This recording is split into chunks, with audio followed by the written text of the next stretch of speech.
Sebelum melanjutkan, jangan lupa subscribe dulu. Terima kasih. Bab 43, Rahasia Pengajaran Sutra dan Khotbah Budidaya Hantu. Setelah waktu minum teh, Dentang. Sosok Sui yang tidak menentu berhenti, berdiri di tengah halaman, dan menyarungkan pedangnya.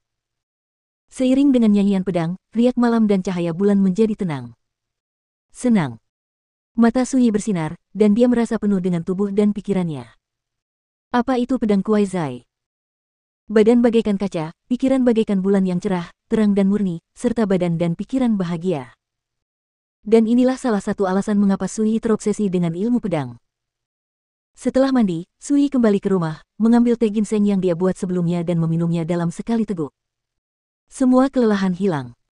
Kemajuan pemurnian otot jelas lebih lambat dibandingkan dengan pemurnian daging. Sui diam-diam merasakan perubahan halus di tubuhnya. Namun, sekarang saya tinggal di pusat medis Xinghuang, tidak ada kekurangan tanaman obat. Selama saya mempertahankan kemajuan ini, saya dapat menyelesaikan periode pemurnian tulang dalam waktu kurang dari sebulan. Tidak peduli apa yang terjadi, sebelum pemurnian tulang, Anda harus kumpulkan beberapa obat spiritual, jika tidak, ramuan obat biasa tidak akan mampu melunakkan tulang tubuh sampai pada titik di mana sumsum tulang seperti es. Sui hanya bisa menghela nafas dengan lembut ketika dia memikirkan hal ini. Semula ia berencana pergi ke Gunung Yuncang untuk berkunjung.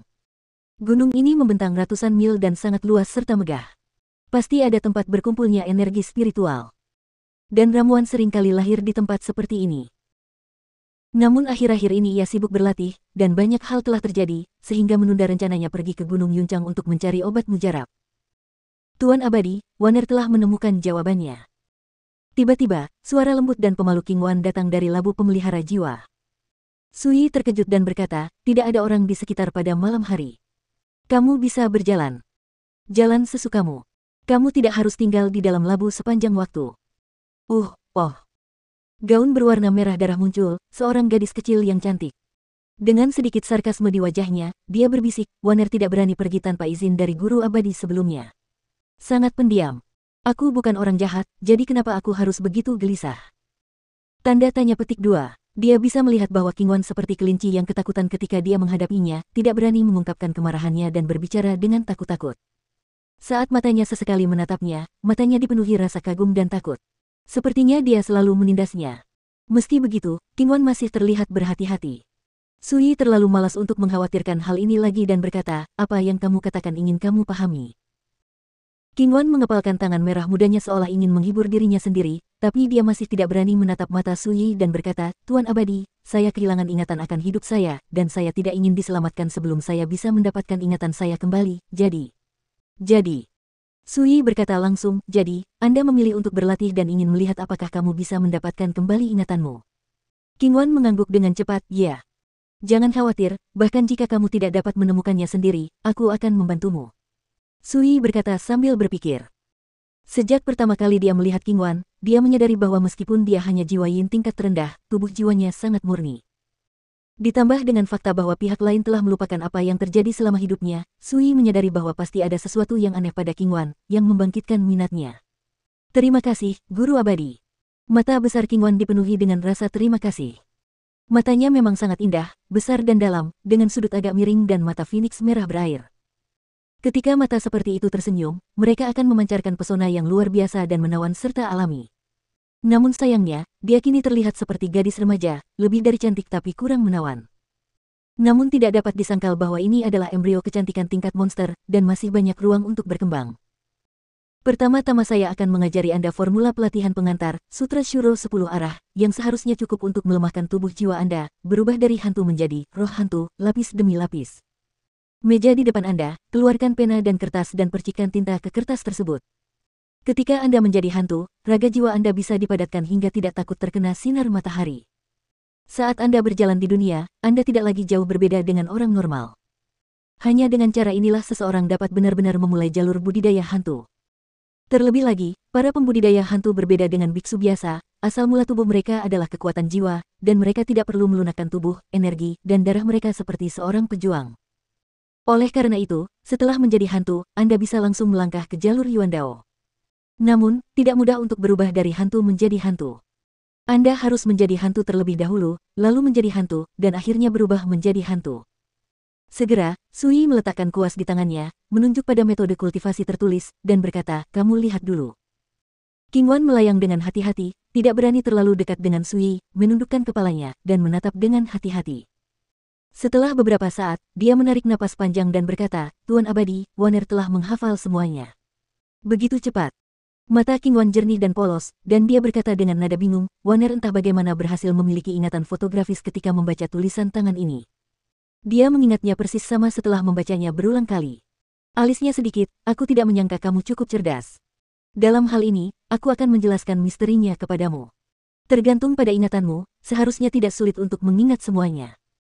Sutra Sura 10 Arah adalah kitab suci Tao tertinggi yang diciptakan oleh Kaisar Hantu Siming dari Dahuang dan merupakan harta rahasia nomor 1 di mata para pembudidaya hantu di dunia. Setelah memperoleh kitab suci ini di kehidupan sebelumnya, Sui pun mempelajarinya dan akhirnya sampai pada kesimpulan bahwa jalur budidaya hantu sama sekali berbeda dengan budidaya jiwa pada umumnya. Tidak peduli betapa buruknya jiwa mengolah tubuh, ia tetaplah manusia yang hidup, dan jiwa dipelihara dan ditempa dengan ki, darah, dan kultivasi. Budidaya hantu adalah jalan kematian, murni, dan jalur transformasi serta peningkatannya pada akhirnya akan mengarah ke dunia bawah. Misalnya, Kaisar Hantu Siming sering menganggap dirinya sebagai utusan ekstradisi dunia bawah. Sui tidak asing dengan jalan Netherworld. Kemampuannya untuk bereinkarnasi dan membangun kembali terkait dengan misteri, kelahiran kembali, dan reinkarnasi di jalan Netherworld. Tidaklah berlebihan untuk mengatakan bahwa jika Qingwan telah berlatih di sisinya, tidak peduli seberapa buruk pencapaiannya di masa depan, mereka akan sebanding dengan Kaisar Hantu Siming. Segera, Sui menjelaskan metode kultivasinya dan berkata, "Apakah benar? Apakah ada keraguan lain?" Qingwan memejamkan mata dan berpikir sejenak, lalu menggelengkan kepalanya sedikit, melapor kepada Guru Abadi, "Metode kultivasi ini sepertinya tidak sulit untuk dipahami." Sui menatap Qingwan dalam-dalam dan berkata, "Mulai sekarang, kamu akan berlatih di sini. Kamu bisa tinggal di labu pemelihara jiwa di siang hari, dan kamu bisa berjalan sesukamu di malam hari. Kamu tidak diperbolehkan keluar halaman tanpa perintahku." "Ya." Qingwan mematuhi perintah itu dengan patuh. Di depan Sui, dia sepertinya tidak tahu apa arti penolakan dan perlawanan. Sui mengabaikannya, berbalik dan berbaring di tempat tidur, dan tertidur tidak lama kemudian. Saat ini sudah larut malam dan semuanya sunyi. Qingwan menunggu lama, dan akhirnya tampak mengumpulkan keberanian. Dia membawa roknya, dengan hati-hati keluar dari ruangan, dan segera duduk di pohon belalang tua. Gaun merahnya yang berwarna darah berkibar, kakinya seputih salju dan berkilau, dan dia tidak mengenakan sepatu. Setiap jari kakinya sehalus ukiran batu giok. Sepasang betisnya yang ramping bergoyang benar-benar santai. Qingwan mengangkat kepalanya dan melihat melalui dahan ke arah bintang dan bulan di langit malam, matanya yang besar dipenuhi dengan kegembiraan. Bibir merah mudanya terbuka sedikit dan dia menyenandungkan lagu balat, merdu, halus dan halus. Almarhum Raja melakukan perjalanan mengunjungi Laut Barat, dan ayah mertuanya Long Wei hidup dalam pengasingan. Dia pergi ke utara ke Gunung Pri untuk memasuki Lingsu, dan kemudian pergi ke Dongting untuk mencuri buku Yu. Teks Agung Surga dan Bumi tidak bisa santai. Jangan memaksakannya sebelum kesempatan datang. Jika kamu mengambilnya dengan paksa, kamu akan kehilangan negaramu. Akhirnya, dia tiba-tiba membeku, merasakan kesedihan dan kesedihan yang tak terlukiskan di hatinya. Aku tidak pernah ingat balada ini, tapi kenapa aku bisa menyanyikannya lagi? Mungkinkah itu ada hubungannya dengan kenangan seumur hidupku? Gadis itu mengenakan gaun merah berlumuran darah, menatap ke arah malam, langit, dan tidak bisa berkata-kata. Matanya dipenuhi kebingungan. Di depan jendela kamar, Sui meletakkan tangannya di belakang punggungnya dan diam-diam menatap bayangan merah di pohon belalang di kejauhan, dengan warna aneh berkedip di matanya. Laut Barat, ayah mertua Long Wei, Lingsu, Dongting Piyusu. Balada ini cukup menarik.